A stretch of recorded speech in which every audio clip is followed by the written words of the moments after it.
चुड़ैल पार्ट 1। ऊंची ऊंची पहाड़ियों और घने जंगल से घिरा हुआ भैरवगढ़ गांव काली पहाड़ी के ठीक पीछे था। काली पहाड़ी यानी मौत का घर।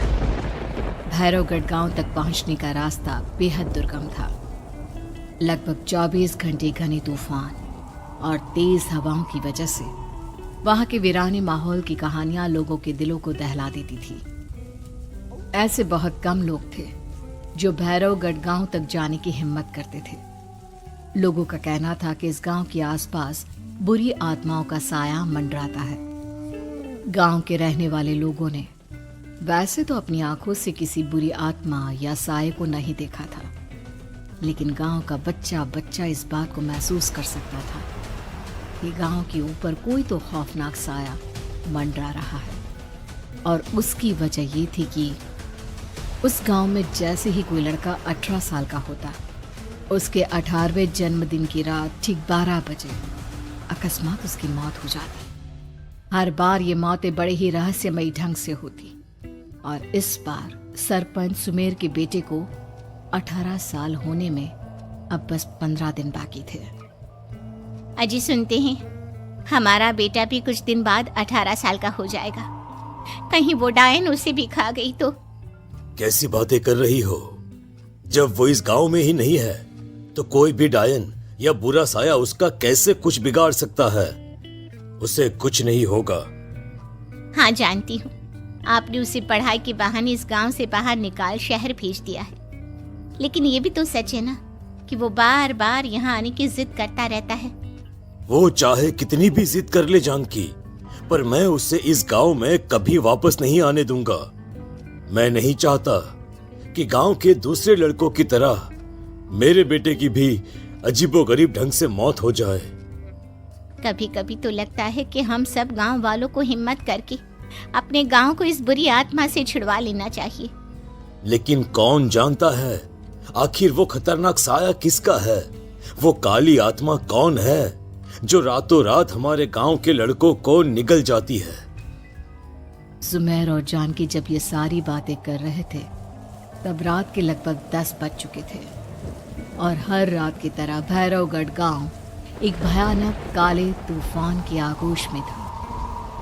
बाहर चल रही तेज हवाएं और बारिश के बीच कभी कभी ऐसा लगता जैसे कोई बुरी तरह से चीख रहा है। किसी के तड़पने और चीखने की आवाजें गांव के कानों में बार बार टकराती, पर वहां रहने वाले किसी भी औरत या आदमी के अंदर इतना साहस नहीं था कि वो अपने घर से बाहर कदम रख के उन आवाजों तक पहुंच सके। सो जाओ जानकी और घर के खिड़की दरवाजे कसकर बंद कर दो। अब जानकी सब खिड़कियां ठीक से बंद करने ही लगती है कि तभी उसे अपने घर के दरवाजे पर जोर जोर से खटखटाने की आवाजें सुनाई देती है। इन आवाजों को सुनकर जानकी और सुमेर के चेहरे डर से पीले और हाथ पैर ठंडे पड़ जाते हैं। जानकी, जानकी, इतनी रात कौन होगा? पता नहीं, ऐसा लग रहा है कोई बुरी तरह से दरवाजा खटखटा रहा है। अरे हाँ, पर किसी की आवाज भी तो नहीं आ रही। क्या करूं? दरवाजा खोल लूं या नहीं?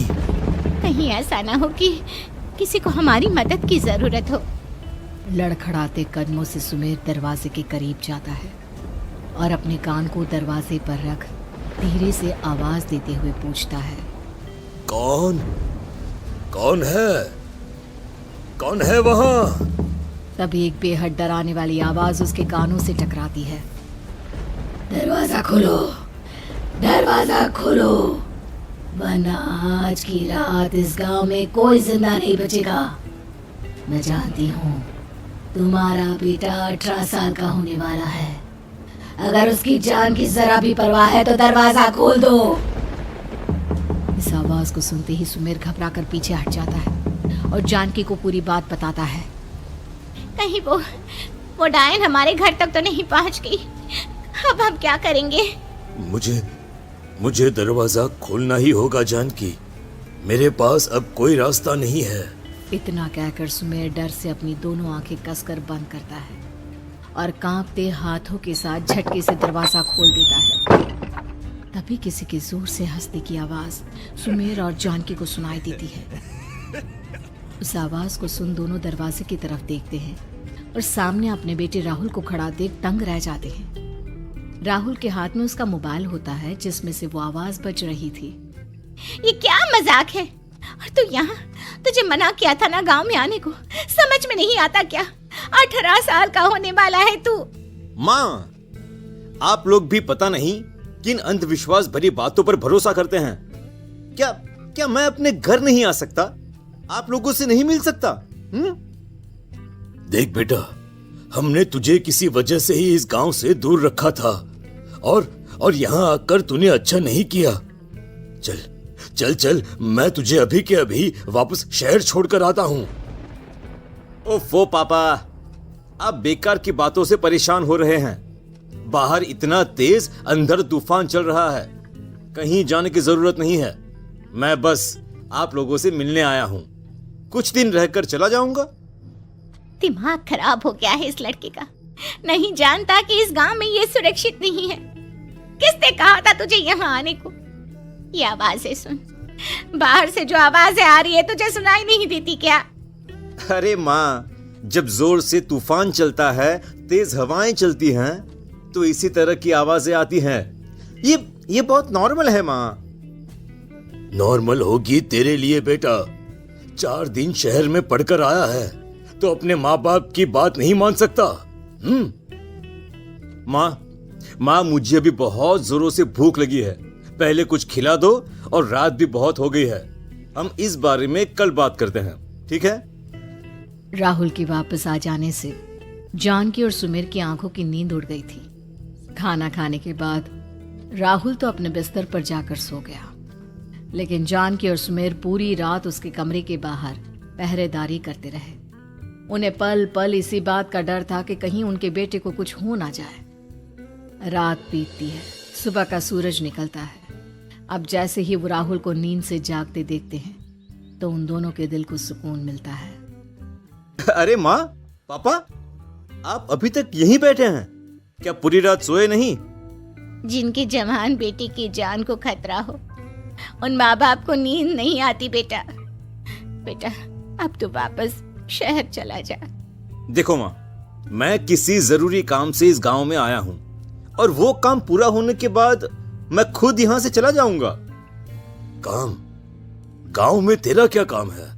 पापा, मैं बचपन से ही इस गांव के बारे में बेहद डरावने किस्से सुनते आया हूँ, इसीलिए अब मैं उन्हीं किस्सों के ऊपर डॉक्यूमेंट्री फिल्म बनाऊंगा। रिसर्च करना चाहता हूँ कि आखिर सच्चाई है क्या।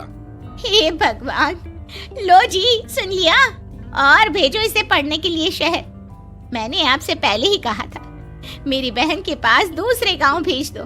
ना ये शहर जाता और ना उल जुलूल की बात इसके दिमाग में आती।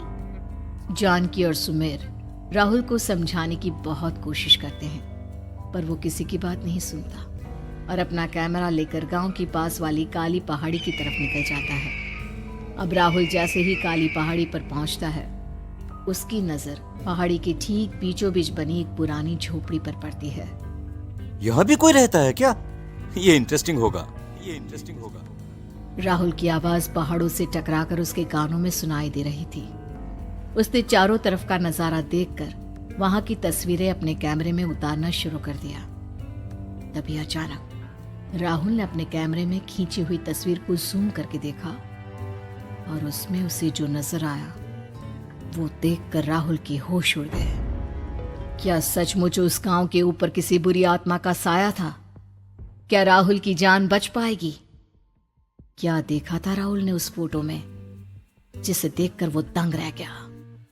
इन सवालों के जवाब जानने के लिए देखिए इस कहानी का अगला भाग। ऐसी ही कहानियाँ देखने के लिए हमारे चैनल को सब्सक्राइब कीजिए हिंदी स्टोरी।